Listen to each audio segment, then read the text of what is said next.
Hello, my miracle workers. Welcome back. Doing Course in Miracles workbook lesson. We are on the review. The lesson is going to be lesson number 201. But there is a pretty meaty introduction to this next review section. Hold please, my lens is foggy. Okay, and away we go. So this is review number 6 in the entire workbook, and here's the introduction. For this review, we take but one idea each day and practice it as often as is possible. Besides the time you give morning and evening, which should not be less than 15 minutes, and the hourly remembrances you make throughout the day, use the idea as often as you can between them. Each of these ideas alone would be sufficient for salvation if it were learned truly. Each would be enough to give release to you and to the world from every form of bondage and invite the memory of God to come again. With this in mind, we start our practicing in which we carefully review the thoughts the Holy Spirit has bestowed on us in our last 20 lessons. Each contains the whole curriculum if understood, practiced, accepted, and applied to all the seeming happenings throughout the day. One is enough. But from that one, there must be no exceptions made.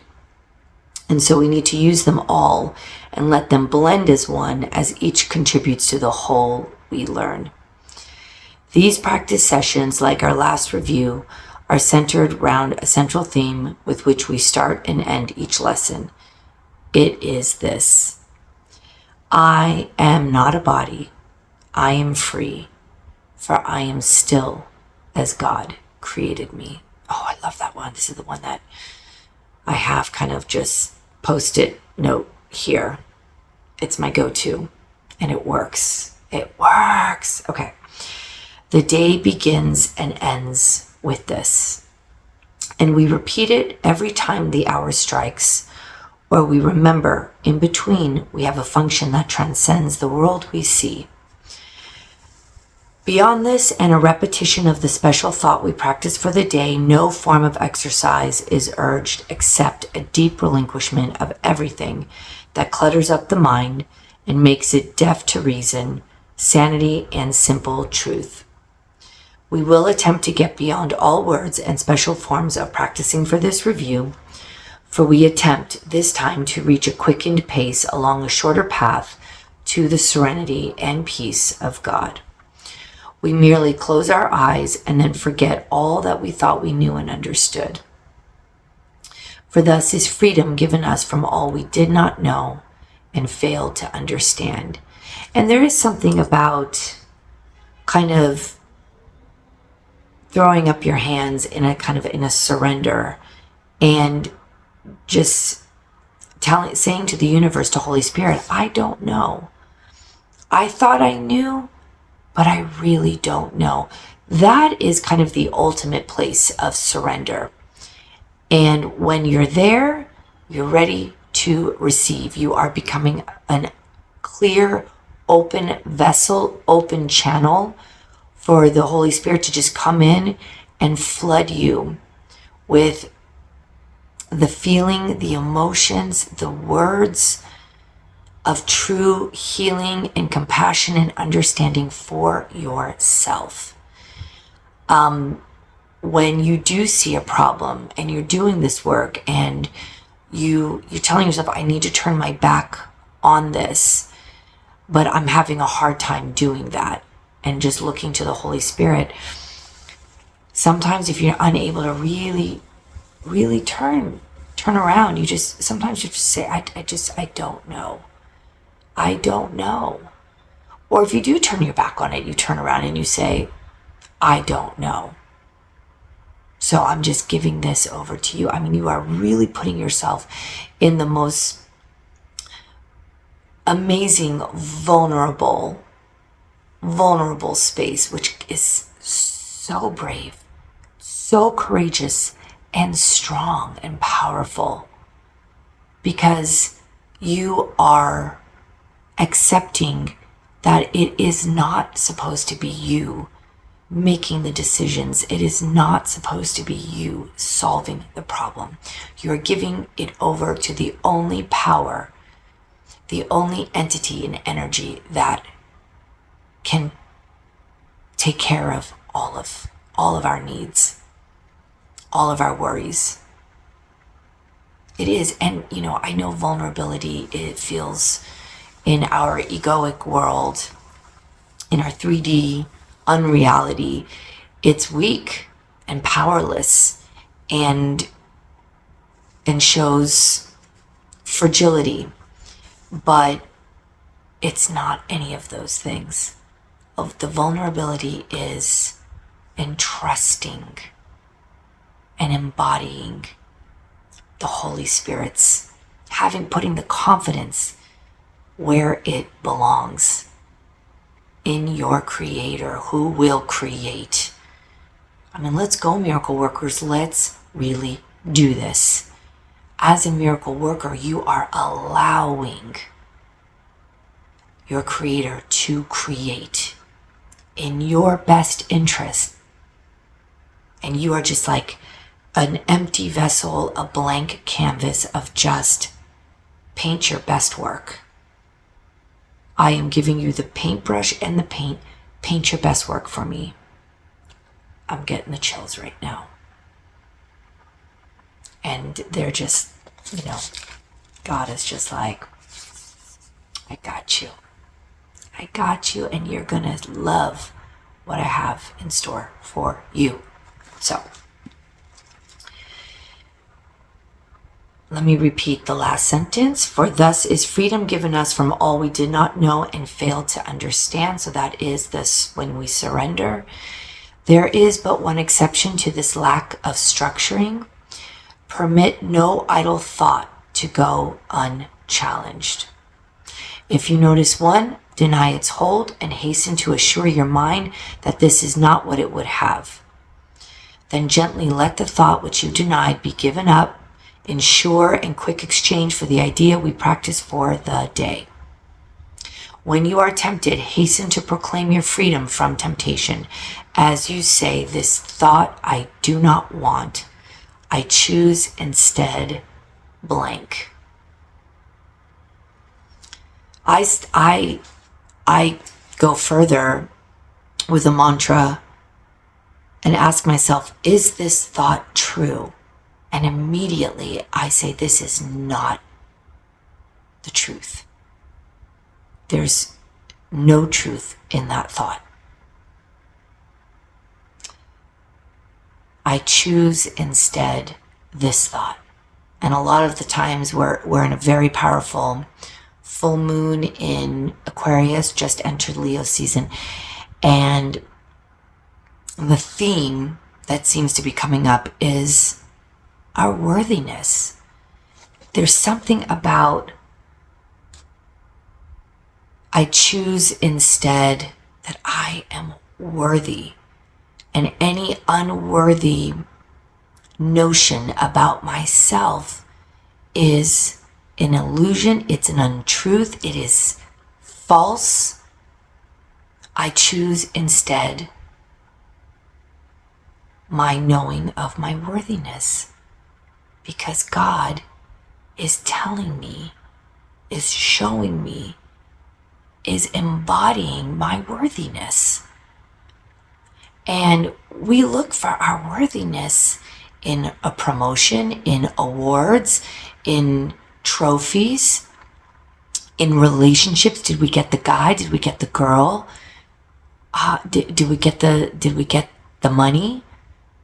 Did we get the number of likes and followers? It's insane. And those are so unreliable because that can change in an instant. But we base our worthiness on all this just gobbledygook of nothingness. We just nope. That's where I get my worthiness. That's where I know my truth. That's where I get my self-assurance and my confidence.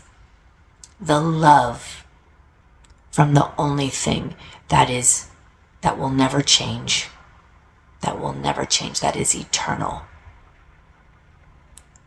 Always, always, in always, 100% of the time. We cannot seem to get that through our thick skulls and our thick ass minds. This is why we have to train. We have to completely undo and unravel where we get our confidence, the ideas of ourselves. It's insanity. It is. It's a crazy, mad idea. That is the ego. It's insanity. So, when a thought comes in that challenges your freedom, your joy, interrupts your joy and your peace, say to yourself, this thought I do not want. I choose instead, and go the opposite. And then repeat the idea for the day and let it take the place of what you thought. Beyond such special applications of each day's idea, we will add but a few formal expressions or specific thoughts to aid in practicing. Instead, we give these times of quiet to the teacher who instructs in quiet, speaks of peace, and gives our thoughts whatever meaning they may have. To him, I offer this review for you.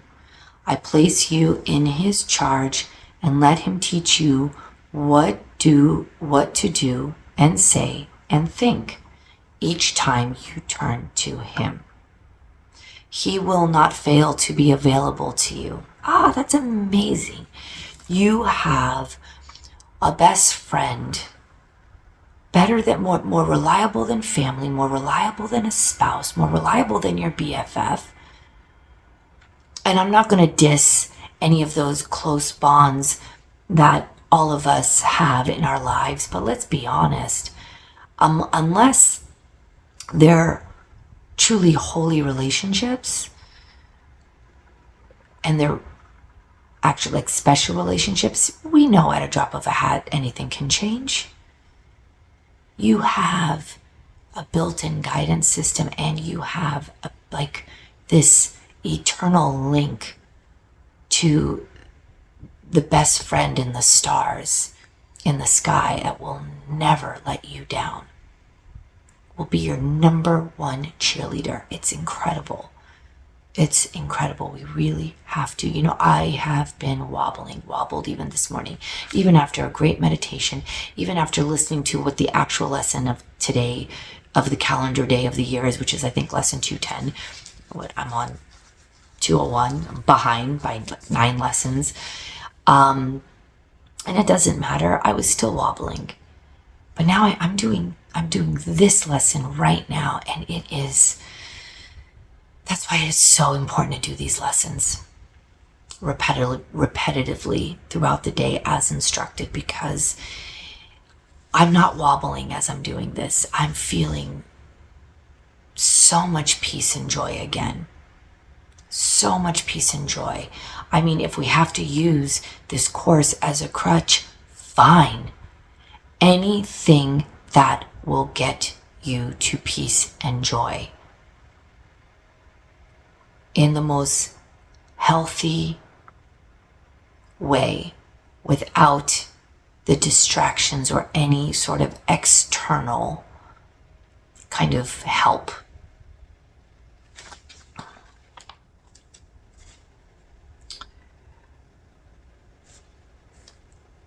Let us offer him the whole review we now begin.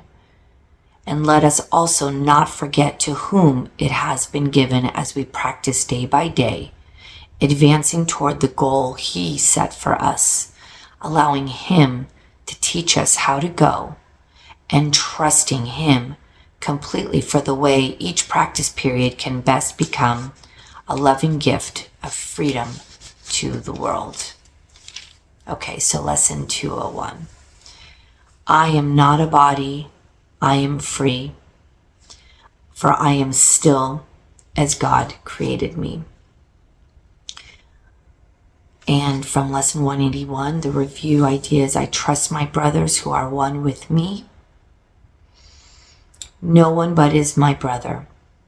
I am blessed with oneness with the universe and God, my Father, one creator of the whole that is myself, forever one with me. And then you close it out with this mantra, I am not a body, I am free, for I am still as God created me. We are one with each other. And a lot of our wobbles come from the other human bodies that have done something to us. It's usually not inanimate objects. And what's insane about them causing the wobble, we are actually one with them when we can look past the ego, the lens of the ego that perceived a wobble in the first place. It's insane how the cause of our distress, or so we think is the cause of our distress, is the one thing that we're most connected to in the most loving connection possible. But that's why the wobble feels so bad. Because in that moment, we are choosing not to see them through Christ vision. We are not seeing them embodying God, carrying the thoughts of God. I mean, but that's why that's why the wobble feels like a wobble. It hurts. And there's just so many bodies from our past that, and us as a body that have hurt other bodies. And it's so, this is incredible review to remind us that everybody that has caused us any sort of wobble, they are our brother. The ego is what separates us from that link. Look past all of the bullshit, and then you realize we are all one. And when I heal, you heal. When you heal or have an aha or anything, I get the aha.